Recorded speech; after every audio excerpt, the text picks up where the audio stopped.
Pre heat போயிட்டு இருக்கு தானே? ஓகே, நல்லா கொஞ்சம் நேரம் ப்ரீ ஹீட் பண்ணிவிட்டு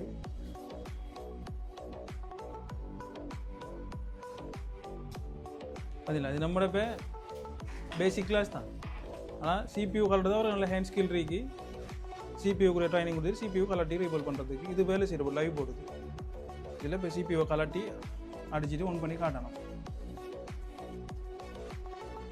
இப்போ நீங்கள் இந்த பேசிக் கிளாஸுக்கு வந்தால் பேசிக் கிளாஸ் தான் சேர்ந்து சார்ஜிங் பின்னு அடிக்கலாம்.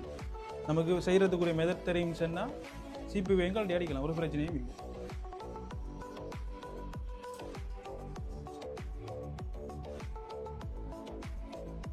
ஓகே ஓகே, ப்ரீ ஹீட் முடிஞ்சு இப்போ ரியல் ஹீட்டுக்கு மாற்றியாச்சு. ஓகே, போடுமா? நான் லிஃப்ட் பண்ணக்குள்ளே சொல்கிறேண்ணா, நல்லா கொடுங்க.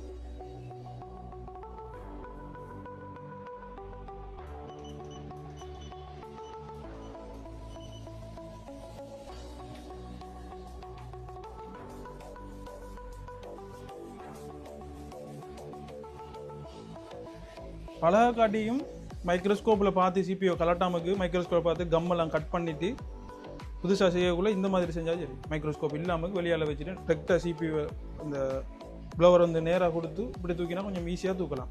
போல்டெல்லாம் மெல்ட் ஆகாமக்கு வரும். மைக்ரோஸ்கோப்பில் பார்த்து கலட்டிங்கன்னு சொன்னால் கொஞ்சம் கஷ்டமாக இருக்கும். இது ஓகே தானே? தூக்கி பாருங்கள், ஃபிக்ஸ் பண்ணி பாருங்கள். சாடை ஓவராக நம்ம அமர்த்தப்பட சாடை ப்ரெஷ் பண்ணோம்னால வந்துடும். ஓகே, குழப்பங்க அப்படியே. ஓகே ஓகே, சரி. ஓகே, சிபியூ கலந்து பட்டு இப்போ காட்டுங்க. மைக்ரோஸ்கோப்பில் பார்ப்போம். மைக்ரோஸ்கோப்பில் காட்டுங்க. பின்னாடி காட்டுங்க. பின்னாடி காட்டுங்க. ஓகே தானே?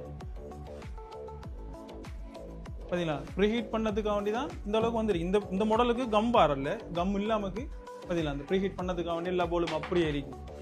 இது இப்போ புதுசாக கலட்டினது, அதுக்கு முதல்ல ரீபோல் பண்ணதும் இல்லை, இப்போ கலட்டினது தான். இந்த மாடலுக்கு கம் வாரல. இந்த மாடலுக்கு